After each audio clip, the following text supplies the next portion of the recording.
You are now listening to KRAN's podcast, Stories Without Limits. Thank you for tuning in. Hello and welcome back to KRAN's podcast, Stories Without Limit. And today's episode, we are going to talk about real challenges and a real story around housing and how the system is changing for our young refugees and asylum seekers. Joining me is Rebecca from Porchlight, Luwam, KRAN Youth Ambassador, and Red, KRAN's housing and legal caseworker. Thank you so much, guys, for being here. So before we started, can we just briefly introduce ourselves and your role? Hello, my name is Luwam. I'm one of the youth ambassador, and my job is to advocate for young people, making awareness, going to school, colleges, universities, any events happening in the community, as well as with different organizations like NHS, to really feedback our young people experience and make change for them, to make a better system for them in the society. Hello, I'm Rebecca. I'm from Porchlight. I'm an area manager, and Porchlight, we offer a variety of services to homelessness people, including supported accommodation. Sure, thank you.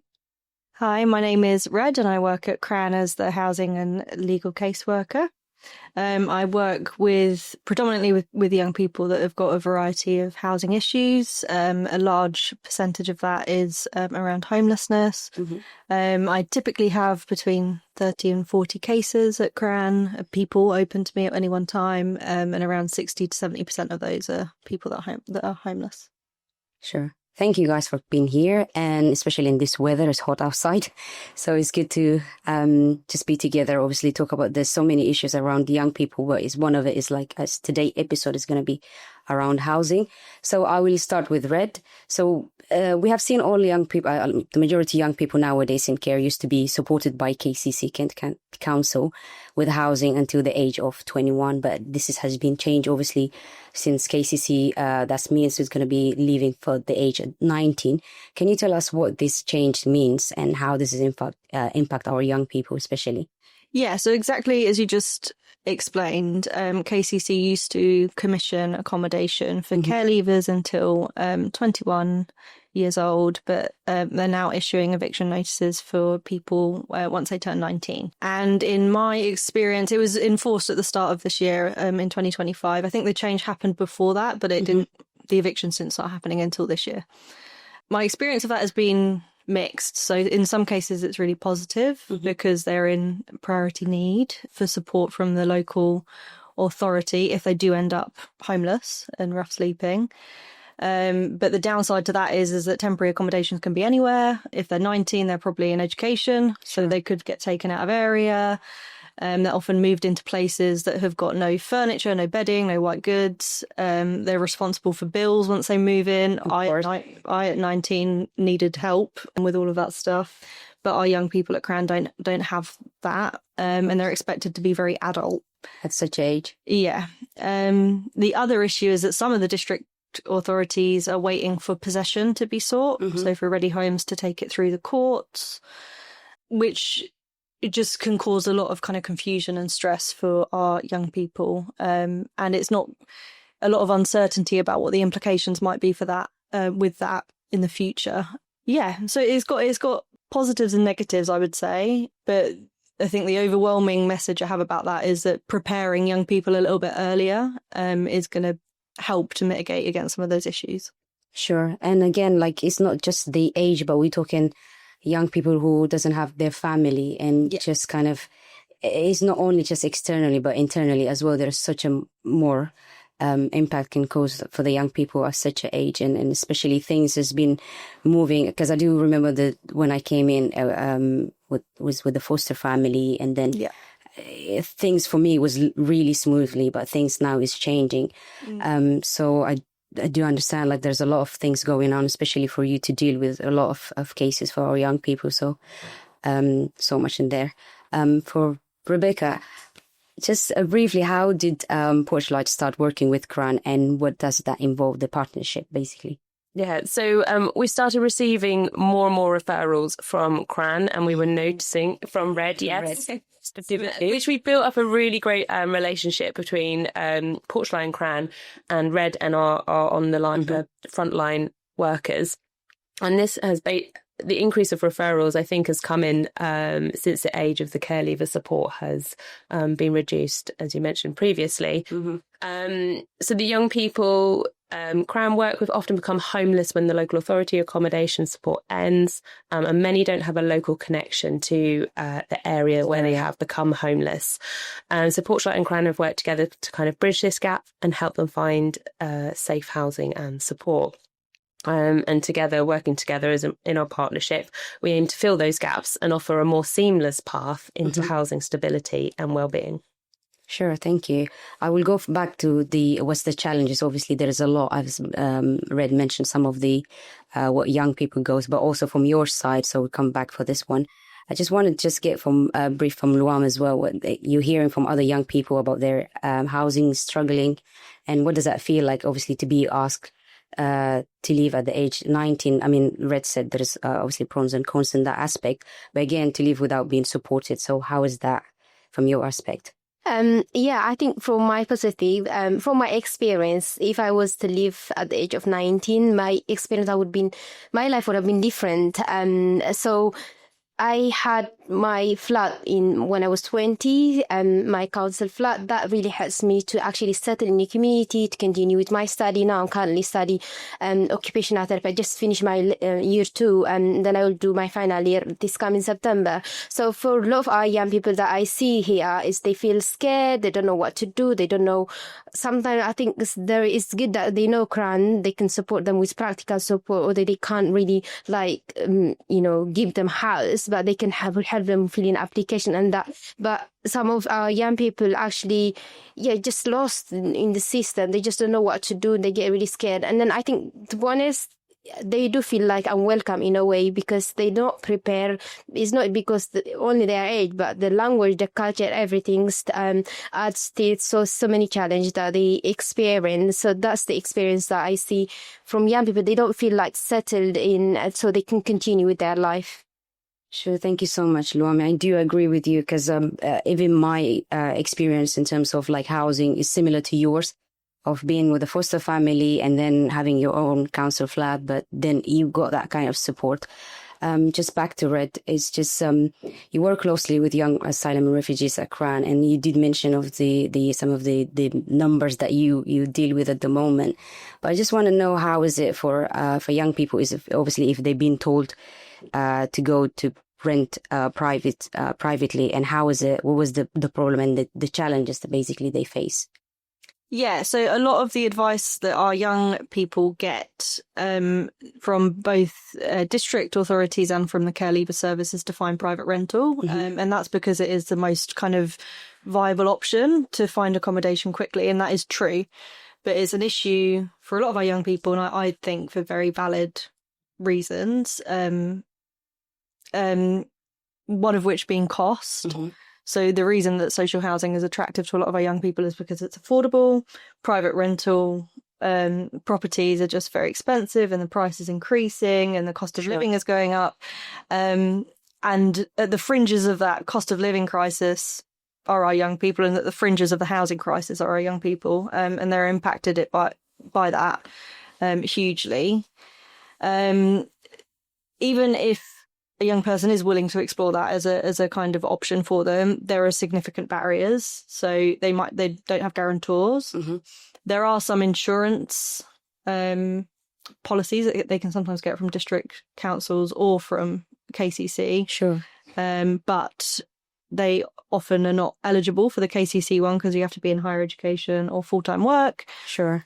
Most of our young people have had disruptions to their education because of their asylum journey, so they're not ready to go to uni at that age. So no guarantors, so landlords don't take them on. They just, navigating it as well is difficult. So how to speak to a landlord, what to tell them, what to ask, what to be aware of in terms of red flags, all of that stuff is difficult. Yes, there's lots of barriers that, again, even with the to rent private, it's like you've got the discrimination against refugees and how people not generalizing, but lots of people, they could feel that kind of stigma of what they see in the news, and then all that kind of illegal who come to the country, and that kind of push people to be away of even just understanding that that person is in need, and then they can do so much to themselves as well. So there's a lot of things going on. But both back to Rebecca, is just in terms of the challenges that I know that I did say I want to ask that one. What's the kind of the challenges you are seeing specifically for young refugee and asylum seeker in terms of the housing when you meet one of them? So these young people don't always meet our usual support needs criteria. Sure. So we often face pushback from other agencies that we work with, questioning whether they kind of qualify for supported accommodation. And it's difficult for us to explain and understand sort of the trauma that they might have, which is their support need, particularly when we've only had maybe an initial assessment. It's very difficult to delve into that kind of trauma from 1 or 2 meetings with somebody. And it's often the trauma that is their support needs. So we recognise that a lot of these, our clients have support needs, but we do struggle to demonstrate that to other outside agencies. Sure. So trauma-informed approaches shape Porchlight's support, and things like patience in building trust, flexibility in our assessment processes, and understanding complex past experiences. It's kind of the building blocks of how we operate within Porchlight for everybody that accesses our services. Other challenges are things like language barriers, especially when we're trying to gather that information around an initial assessment. Of course. So we have to put a lot of work into that. It makes it difficult for some people to engage fully with not only our services, but other services that we work with. Many haven't had the opportunity to develop key life skills like managing a tenancy, and then on top of that, managing a tenancy in the UK. Things like budgeting or navigating our complex systems like our benefit systems and our employment processes. So there's quite a lot of pressure to find work quickly, and that can be very overwhelming for our clients, especially when agencies' interactions sometimes can feel rather punitive instead of supportive. When these kind of things like trauma and language barriers are involved. Sure. So on top of that, the clients that we work with sometimes face discrimination within our services.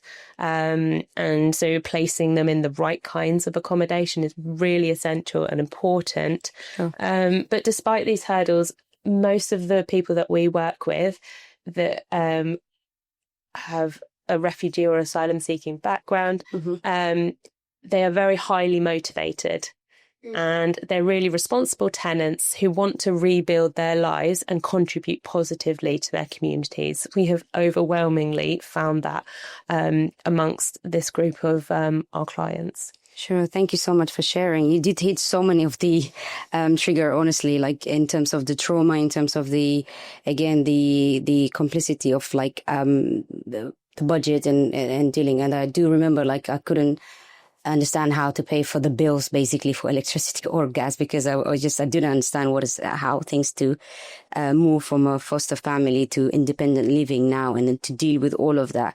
And I think again back to the word you said, like trauma, and how for someone just recently came to deal with all of these things, and the system itself within who now, like even with the British citizens as well, like when they 16 to 18 and now they've been with the family and they have to do everything by themselves, or just basically just being there and then to learn or to do anything. And again, it's just, that's one element what we're talking about, but there is so majority things. And I guess that would take me to Luwam of like, how is it what are some of the emotional and mental health effects of not having a stable place to live? Thank you. I think it's relevant with what you were saying, Rebecca. Not having home, I think this sense of belonging is not there. Like you would not feel like you're belonging. You got items that you like, for example, you want your furniture, how you want furniture them in your house. But because you don't have place to live, that is something I think that impacts a lot in their mental health. It can make them really stressed. And there are young people we have who suffer suffering with their friends. Like they go from places to places, and that disrupt their education as well. So how they engage, what they will become in the future as well. These young people, Thailand, they're very skillful, but they're not being supported with the right resources, so they can get lost in the system. I had trauma of experience and coming to from different country, all the journeys, been here, the same as with the young people, and then asking me to figure out how to actually, find accommodation, pay by myself within 2 years' time, sometimes even a year, is incredibly difficult for our young people, and then impact. That's why I think, as you said, there is traumas. Rebecca said earlier, you said there is traumas that you are actually struggling to evidence that, to gather that information from the young people. I think because there is cultural, in some culture, thinking about your mental health is not really something I don't know. Someone said to me back in the days, I've been here 10 years now, I can talk open, about my mental health. But back days, I wouldn't feel open about, I would feel stressed, I have flashback from my journey, whatever it is. I wouldn't open up for that. For our young people, it's the same things. They've experienced trauma, I think trauma can make you resilient in a way. It can be positive things and in the long run, but if it's only dealt in a good way, if it's actually being treated, whether it's a therapy, wherever works for the young person, I think that is our young people, is in their heads sometimes, that they don't really open up unless with their friends. Sometimes they may talk about it, but even being aware of what's your well-being, yourself, that takes time to actually feel like I'm in a safe place. I can feel myself. I can work on myself. That's our young people, they don't have time. Everything is rushed. And then I think that impacts a lot in their mental health negatively. Despite the challenges, we do see our young people, they don't give up. They keep going with their education trainings. But yeah, it does. It's difficult. I definitely agree with you in terms how a home is just for some people they think is is like having a home is just, that's it. There's nothing much more. But I think for our young people, it's to have a sense of belonging, to be in place that where you call it home, especially leaving your own home back with your family and everything, and then to come to here and navigate everything.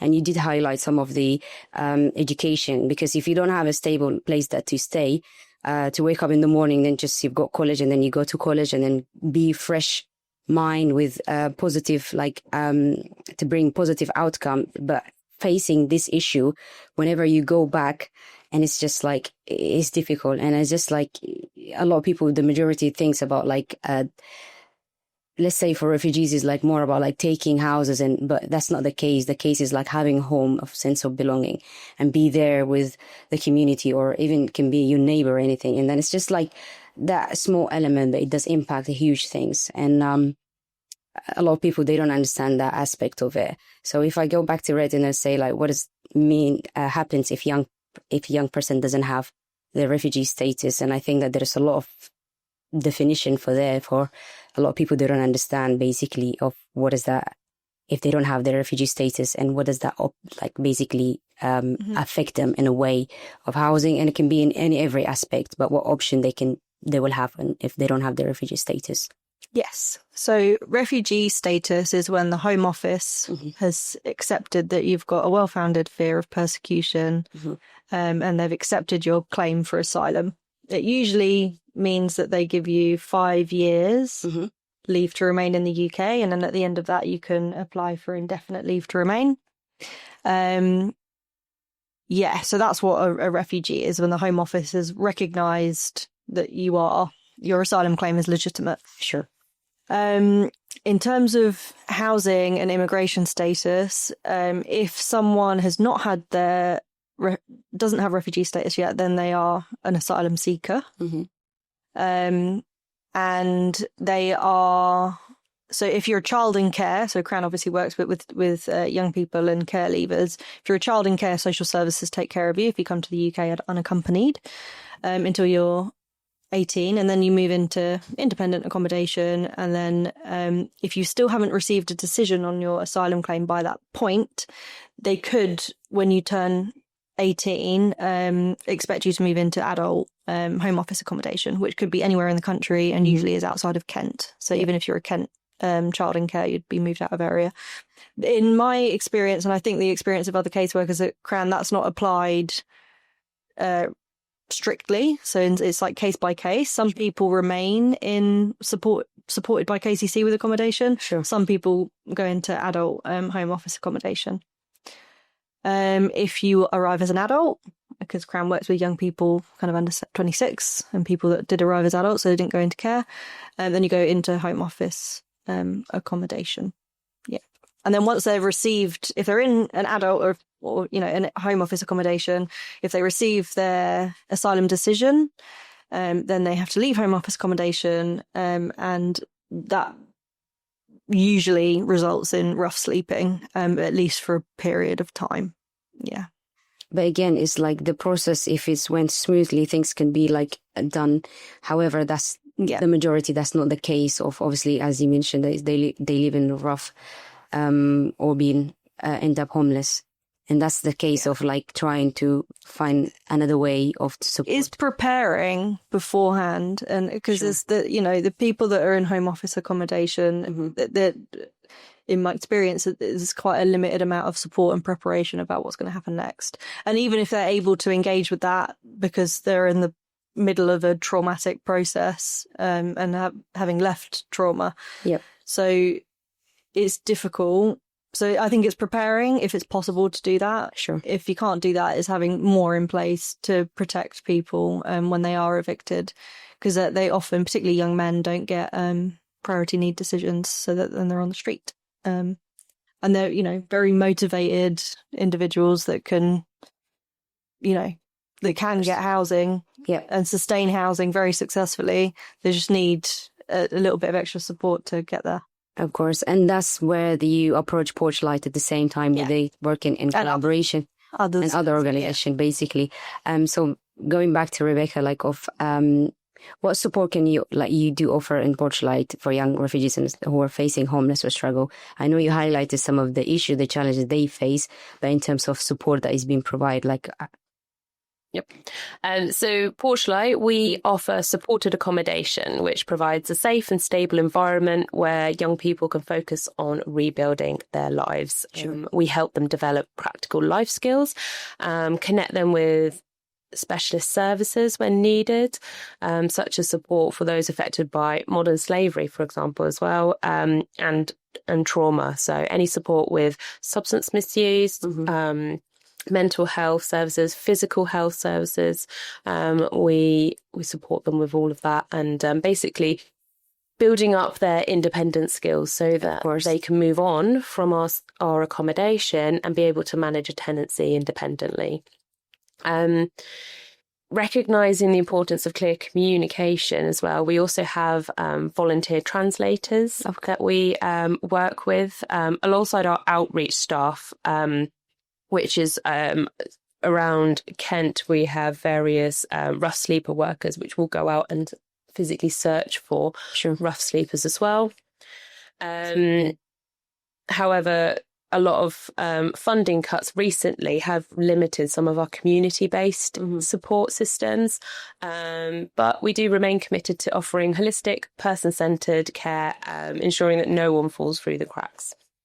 Absolutely. Thank you. That's a lot of things going on. And I guess it's again, you hit all of the points basically in terms of the language again. But do you find some of the young people understanding the system itself, of how being now that independent, but again, if the shift, the moving from your accommodation to find another one, there is transition of support from one element to another one? We have a very limited amount of physical support that we can offer from when somebody moves out of our accommodation into their next stage of accommodation, which could be anything from social housing to private rented. Of course. That's just the way our funding is at the moment, unfortunately. and our systems are very complex, I think. And I think it's very difficult for people to understand the different things that they have to do, particularly around housing benefit. Indeed. As well, and job centre claims and welfare benefits. Of course. The things that they need to maintain and commit to can be very complicated and sometimes not make a lot of sense to somebody who hasn't lived in this country for. Of course, yes. So it's not natural to do certain things, if that kind of makes sense. So yeah, we also find that people's support networks can be very limited, particularly again around that language and cultural similarities. We have tried to link up some of the clients that we do work with that we know that come from maybe a similar background, but again, we don't know exactly what their background was. They might speak the same language, they might come from the same country, but their life and experience is so different. Yeah. So we're only kind of maybe going, could this help? I don't know. You tell me if this helps. And we're kind of guessing a lot of things, sure, because we are not the experts. But that's where you guys and KRAN and Red has always been really helpful in those situations where kind of she can fill in the gaps of our expertise. And I think that support network, we do find that where people have come into the country without any other family around them, they don't have those people to fall back on. They don't have parents and carers to go, oh, by the way, you need to pay that bill. Oh, have you paid a TV license? What's a TV license? I don't know this. I don't know that that's something that in the UK you need to do. Of course. So that's one of the things that the first thing that when I moved from my foster family, the first thing that she taught me is like how to find bargain. Whenever I do shopping, is like, Rishan, you need to know this is bargain. You can't just buy everything. Is there? So, but till today, that this skill is still with me. I mean, I'm not expert with that, but I know where to go from either Tesco to Aldi, and then that's just small things. But again, there's a huge difference, like can make to a lot of people have to learn that very quickly in such a short space of time, and there's quite a high expectation that people will know that automatically, and there's no compensation for somebody not knowing that. Of course, which results in things like sanctions and missing appointments. Indeed. Yeah. With a missing appointment, there's a lot of things to go on that one, but we can save it for another episode. But for it, like, have you seen any cases where young people end up unsafe due to homeless? Which is, I'm pretty sure you got a lot in your pocket there. Yeah. Yes, I think that being homeless generally, particularly when it involves rough sleeping, puts people at higher risk, and I think that's applicable to everybody, not just our clients. But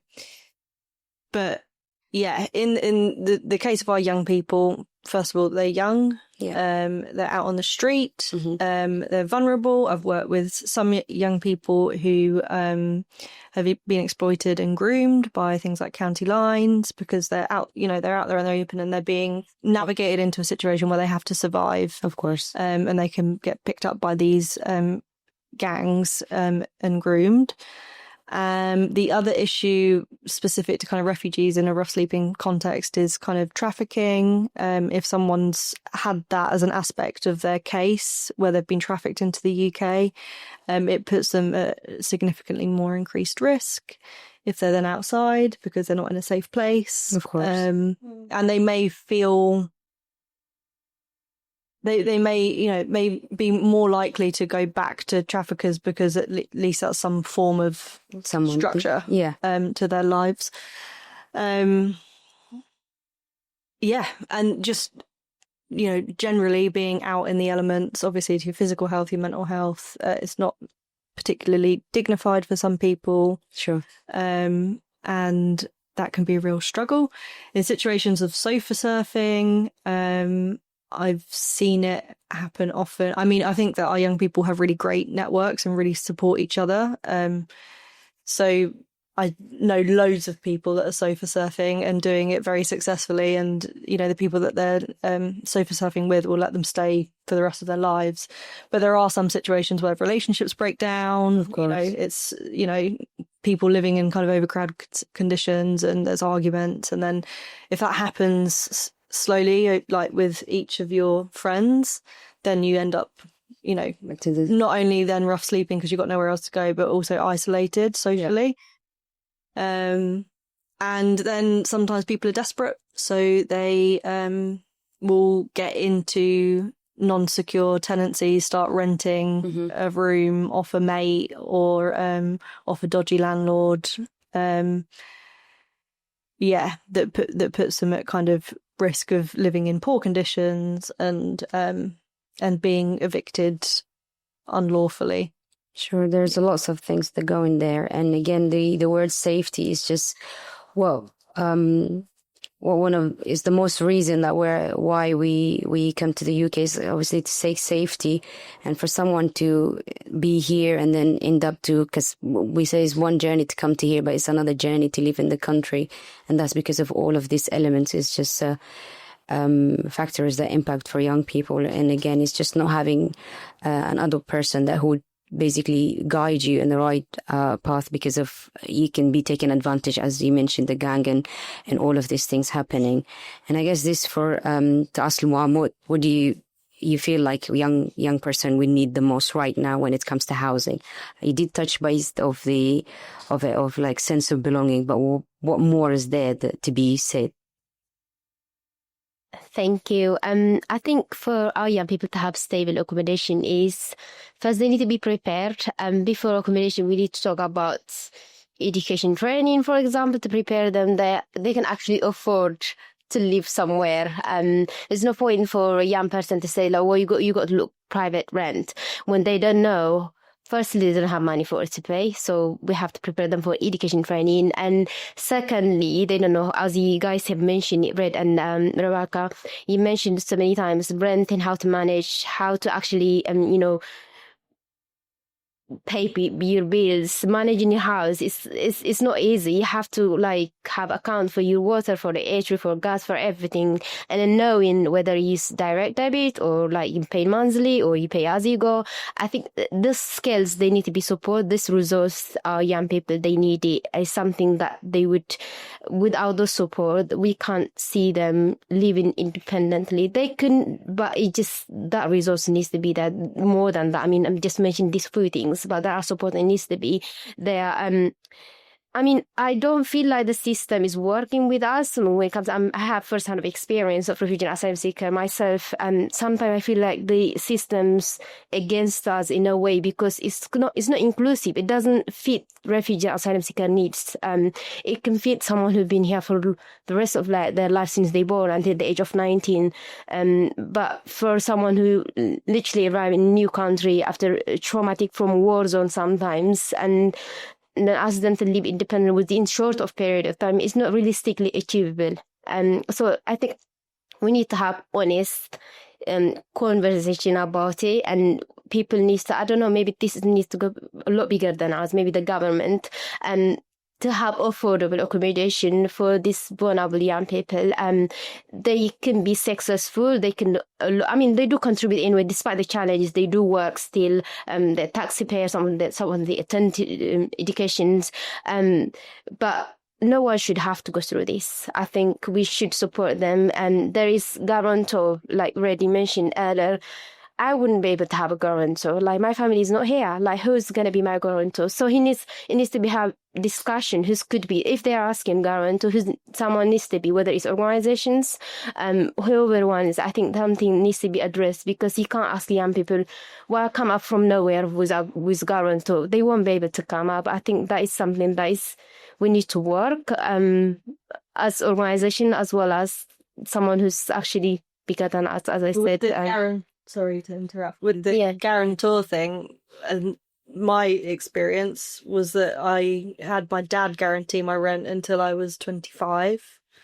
And I wouldn't have been able to move out otherwise. Yeah. But that's just not an option. For us, it's not the option. And telling somebody private rental is your most realistic option, but they're not recognising that most landlords aren't going to take them on without a guarantor with their specific circumstances is a massive Yeah. And again, Problem. we can end up like in a circle talking about the same, like the issue that can impact. But a lot of people, they don't understand this is what's the reality is, basically. Yeah. It was a great privilege for me to have that from my dad, but that's not a privilege that our young people have got.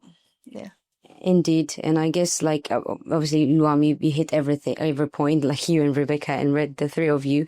And I guess it's like, again, it's just understanding what's the challenges based there, and what's the basically the negative narrative is being presented all the time of like any refugees who comes to here, they can get a house, I think a house, and then work, and everything is basically prepared. Yeah, prepared for them. And it's just like made me speechless, because that's not the case. That's not the reality. That's not the truth. And a lot of people, they just miss or like don't understand. There is so much issue that we talked about it like today, and I guess it's continue going. And this specifically that you said, Red, not having your refugee status, that's it. It's just full stop. Things can't go more than that. And even though there is a support, but again, you have to fight for it. Like, you have to just have someone there always going back and forth to the for the Home Office, applying. You need the solicitor, and again, that's never end. And it's just, again, like people not understanding. There is no one story of what is being presented. There is a huge things behind it. It's basically the same like the mountain, the ice mountain, like in the water. So you can just see the surface of it. But there's, yeah, it's just basically, it's just you seeing what's the top, but there is a huge things down there, and you just, a lot of people, they just miss that kind of understanding of not knowing what's basically happening. And from your aspect, Rebecca, in your view, what needs to happen to end homeless, and in general, and specifically for young refugees and asylum seeker? Such a big question. It's a big question, I know. No. Like with the magic stick, and then that's it done. But again, I mean, it's just in a way, they can be quite simple, but it's still a really big task to do. Of course, the simplicity of it is that there must be more affordable housing and social housing. Yeah, but people aren't pushed to the brink of homelessness in the first place. Indeed, so a lot more work around preventative strategies. Mm-hmm. And young asylum seekers, they need more trauma-informed support from not just services like Porchlight and KRAN, but from social services, the police, mental health services, job centres. Every interactive service that these people come across should be having trauma-informed training. And it's absolutely essential, not just to work with young refugees and asylum seekers, but to work with everybody. Of course, that we come across, any vulnerable person. Mm-hmm. So we have found that the refugees and asylum seekers that we work with, they all need and they want training, life skills and opportunities to thrive. We as organisations need to work closely with specialist agencies like KRAN, who know their needs better and can fill our skills gaps. And more broadly with homelessness, there must be longer term investment in services like mental health and homelessness support, which recently have faced huge funding cuts, and longer term investment into these services. Sure. Thank you so much. I think towards the end now, is thank you so much, Rebecca and Red and Luwam, for being here, part of this important conversation. It's clear that housing isn't just about having a roof over your head. It's about safety, dignity, and a chance to build a future. Is there anything that you would like to add from your aspect? Yes, I would. If you are a landlord in the East Kent area, please, and you're willing to explore renting to one of our young people, please reach out to us. And we're happy to have a conversation to see if we're able to make something happen. That would be great. Thank you. If you would like to support our young refugees, as Red mentioned, by offering a room, please contact red@kran.org.uk. Together we can help and make sure everyone and every young person has a safe place to call it home. Thank you, guys.